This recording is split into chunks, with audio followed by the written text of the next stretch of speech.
Bonjour à toutes et à tous, bienvenue sur Entrée de cours, on se retrouve pour une nouvelle vidéo. Aujourd'hui une vidéo qui va mettre les points sur les i. On a tous galéré avec les intervalles, quand est-ce qu'il faut les laisser ouverts, quand est-ce qu'il faut les laisser fermés, c'est quoi leur signification, etc. Donc aujourd'hui on va voir tout ça bien au détail, comme ça on sera au top. C'est parti. Donc on a l'intervalle AB qui est fermé. Qu'est-ce que ça veut dire? Ça veut dire que n'importe quel nombre x est compris entre A et B.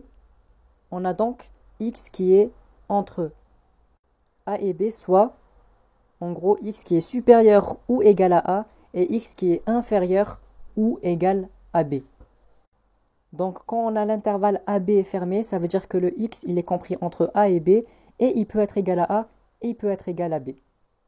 Donc voilà avec l'intervalle fermé.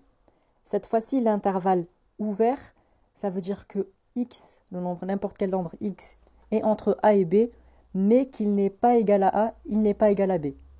Il est donc supérieur strictement à A, inférieur strictement à B. Voilà pour l'intervalle ouvert. Maintenant, si on a l'intervalle AB qui est fermé du côté de A, ouvert du côté de B, qu'est-ce que ça veut dire? Ça veut dire que n'importe quel nombre x est compris entre A et B, sauf qu'il peut être égal à A, mais il ne peut pas être égal à B. Et c'est pareil si on mettait un intervalle ouvert pour A, un intervalle fermé pour B. Vous avez compris le principe? Quand c'est fermé, ça veut dire que c'est possible que ce soit égal au nombre du côté d'intervalle. Si c'est pas fermé, donc si c'est ouvert, ça veut dire que c'est strictement soit supérieur au nombre, soit inférieur au nombre. Ça dépend là où il est placé, à gauche ou à droite. Il faut savoir que si d'un côté, par exemple si on n'avait pas A ou si on n'avait pas B, mais on avait par exemple plus infini, l'intervalle il serait toujours ouvert du côté de l'infini. Ça veut dire que si on a plus infini, moins l'infini, des deux côtés, l'intervalle il est obligatoirement ouvert. Si j'avais plus infini A, il est obligé d'être ouvert du côté de l'infini. Et en fait, tout simplement, si on a A, dans ce cas ici que je vais vous montrer, si on a A est plus infini mais qui est fermé du côté de A, ça veut dire que le nombre il est supérieur ou égal à A. Si c'était fermé du côté de A, ça veut dire que c'est supérieur strictement à A. De la même manière avec B. Donc voilà, je vous affiche le tableau avec toutes les informations. Donc ça, je vous conseille de le screener, voilà, le reproduire si vous voulez. Ça va permettre de faire des petits rappels à chaque fois que vous le lisez. Donc pour faire un petit bilan, quand l'intervalle il est fermé, ça veut dire que c'est possible que ce soit égal à l'intervalle.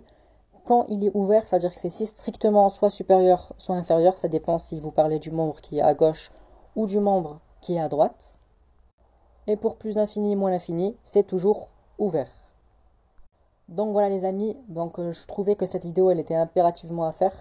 Parce qu'en fait, même moi le premier, on a tendance à oublier quand est-ce qu'il faut les ouvrir, quand est-ce qu'il faut les fermer. C'est vrai qu'en général, les profs ils ne le précisent pas trop bien quand on est en seconde, première, enfin quand on est au début du lycée.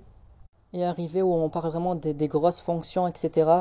On ne sait plus quand est-ce qu'il faut ouvrir, quand est-ce qu'il faut fermer. Donc voilà, il faut juste se rappeler. Donc si vous avez à chaque fois des doutes, revoyez le tableau. Voilà, il est simple à construire et puis ça vous permet d'avoir des bonnes notes et de ne pas avoir des problèmes de notation.